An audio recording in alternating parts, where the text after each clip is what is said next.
Good morning, good everyone, have a nice day. Welcome back to my YouTube channel. This is Needs, and for today's video, so magsasagot lang po tayo ng mga question sa comment section about pay and go, cash in not receive. So what should I do? So in-upload ko siya guys nung last 5 months ago. Yes, 5 months ago na nakalipas. And then, so ngayon guys, meron na siyang 10,000 viewers. Yes, thank you so much. Yes, so meron naman dito guys sa mga comment na big help daw. Yes, so ako kasi guys, pag time na kumbaga maka-experience ako ng ganito na kung sa tingin ko din na itong video na to ay makakatulong sa iba, yan, so lalo-lalo na pag ito yung machine, so kadalasan dito tayo magka-cash in sa pay and go kiosk machine. Kasi dito po ay walang charge. Kumbaga, hihuhulog-hulog lang natin. So, yun nga, nagbablog ako nito kasi naka-experience ako ng... nagka-cash in ako tapos hindi ko siya na-receive. Akala ko kasi na-receive ko siya kasi hindi ko dala yung phone ko. Tapos pagdating ko dito sa bahay, hindi pala na-receive. Tapos nag-fail. Meron pala siyang text message na failed. Tapos meron doon nakalagay doon na punta daw ako sa may suklit. Tapos ito yung OTP ko. So, first time ko din makatanggap ng ganun at first time din sa akin mangyari yun. So, that's why sinishare ko din. So, yun nga, ayun, 5 months na siya ngayon. 10k views na. Kasi parang marami ding naka-experience na ganong scenario nga, yung na-experience ko. So, ngayon guys, hindi ko kasi kayo maisa-isa dito sa comment section na mag-reply. So, nagre-reply naman ako, pero gusto ko din na, yan, baga for clarify lang.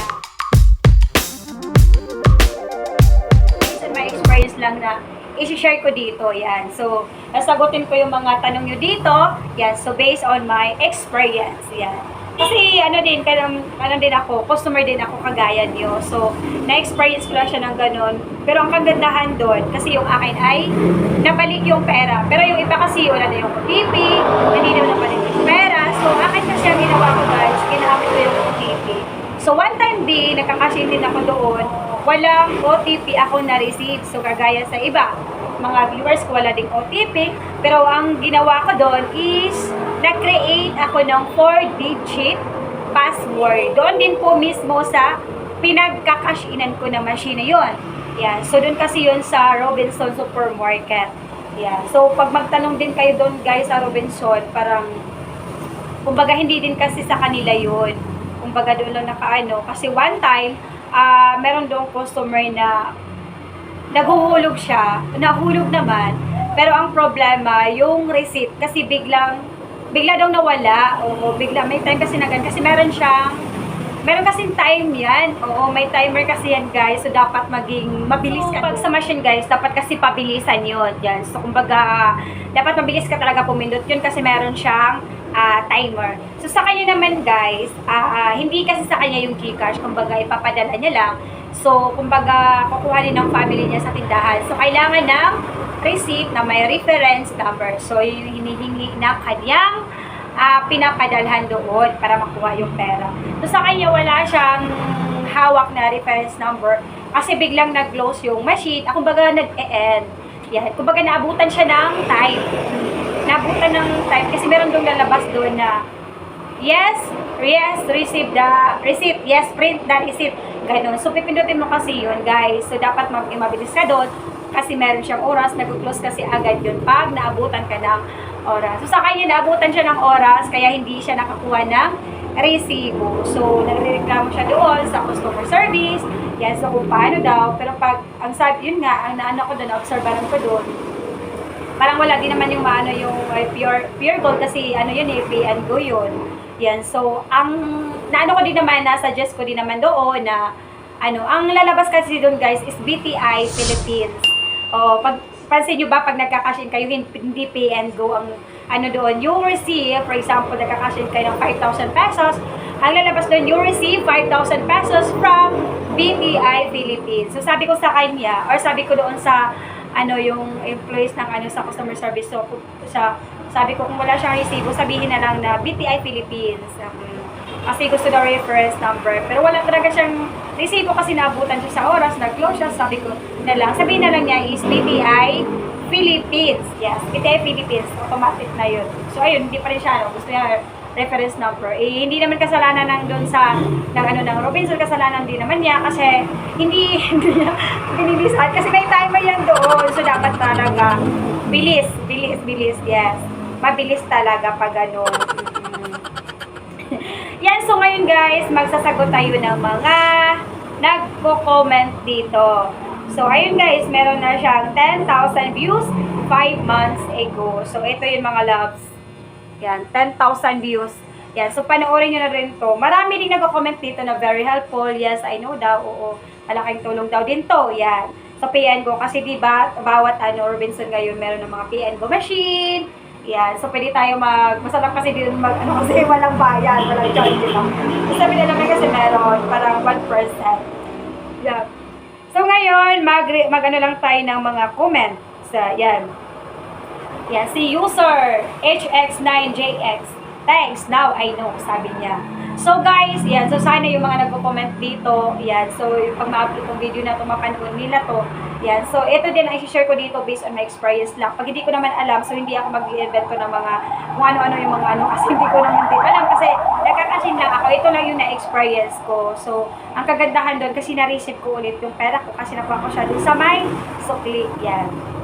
Ito, food lovers nice. Ito, Norfar ni Manang Paran 5725 19 hour ago. Bago lang ano pong gagawin ko? Please po, wala rin OTP na dumating. Yung pera nasa machine, wala rin resibo. 15K dapat hulog, 13K lang. Nahulog kasi nag-hang.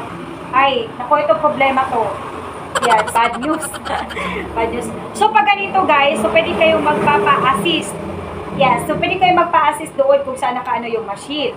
Pero parang sa kanila, hindi rin sila makakatulong kasi nga, hindi kasi sa kanila yun, PNGo. Wala kasi nagbabantay dyan. Kumbaga, sa machine lang. Yan, nakatayo lang kasi yung machine na yun, wala nagbabantay doon. So tayo nagkakasya lang tayo. So pag ganyan, 15K dapat, pag sa machine ka naguhulog, may charge na po yan. Yan, so may nakalagay po dito guys, for e-money. Pay and Go does not deduct service fees. However, GCash charge its customers a 2% service fee if you have exceeded the 8,000 pesos monthly threshold for over-the-counter transaction. PayMaya charges its users a 1% service fee for transactions that have exceeded the 10,000 pesos monthly threshold. However, if the transaction is for PayMaya negosyo, the 1% will be returned as a rebate voucher right after. Oo, hindi po yung PNGo ang mag-charge, kundi yung GCash. Kasi pag 8,000 ka, so dapat kasi hanggang 8,000 lang in 1 month. Kasi pag lumagpas ka doon, meron kang 2% deduction from GCash for exceeded 8,000 pesos a month. Okay sir guys, panigurado meron tong charge, yes. Pag over the counter kasi guys, meron 2%. Kung hindi ako nagkakamali, meron 2%. Yes. So, kasi in 1 month, dapat 8,000 lang. 8,000 per 1 month. Yes, 8,000 lang. Pag lumagpas ka doon, mayroong charge yan. 2% ata. Kasi one time, nag-cash-in ako doon, ay nag-send ako ng 3,500 doon sa aking apply. Yes, kasi nagpapaload ako. Tapos sa kanya pala, over the counter na pala yung GCash niya. Kapag kami nagsisend doon sa kanya. Tapos in 1 month, parang lagpas na siya sa 8,000. So, nagka-charge ng 200 pesos. Nagka-charge ng 200 pesos. Ang laki ng charge. Si GCash po mismo yung magbabawas. Hindi po yung PNGo. Oo. Pag lumagpas ka ng kasi meron siya 2% over the counter yata. Limit, yes. Meron kasing limit per month yung sa GCash. Yan. Pero pag yung GCash to GCash, wala yan. Pero pag mga machine, mga 7-Eleven, meron charge yan guys. Pag naipon na in 1 month, pag sumubra ka na doon, sa 8,000, meron charge yan. Yan, pero kay sir guys, sa kanya kasi ay malaking problema talaga to. Kasi walang 15K 15K dapat iulog niya. So, bakit nagahang yung machine? Di ba pwedeng, yan. So, mahirap talaga yan guys. Pag sa machine kasi talaga mahirap yan eh. Kumbaga, lalo-lalo na pag wala nagbabantay or mismong taga ano doon, mahirap. Hindi ko din masasabi talaga na advisable din. Yes, para sa atin. Kasi may times talaga na mag-harm siya. So yun nga, no choice tayo minsan, di ba, pag malapit, tapos yun nga, walang charge. Yan, pero pag above 8K guys, may charge na yun. Si GCash mismo mag-ano dyan, magcha-charge dyan. Pag dumating yung pera sa inyo, hindi complete na 15K. Pag 15K yung ihulog mo sa machine, hindi complete yung 15K kasi may charge. Kasi hanggang 8,000 lang po yung limit every month sa GCash. Anong gagawin ko? Hindi pumasok yung pera pero cancel, wala rin. Yeah. Ano na lang po, report na lang po doon sa P&Go kasi meron naman silang meron pong P&Go, customer service. Pay&Go is a 24-hour self-service payments kiosk. It provides consumers convenient ways to pay bills and tap off their mobile phones and e-wallets in real time. Yeah, so search nyo po sa Facebook page. Hindi ko din kasi na-try yun sa mga pero sinisearch ko agad yun. Meron yun, Pay&Go Customer Service. Search nyo po. Yan. Sa kanilang Facebook page. Meron yan guys. How to use MySukli and Pay&Go. MySukli, no need to worry about change. Any excess amount from your payments goes straight to your MySukli wallet. Use it anytime for the next transaction.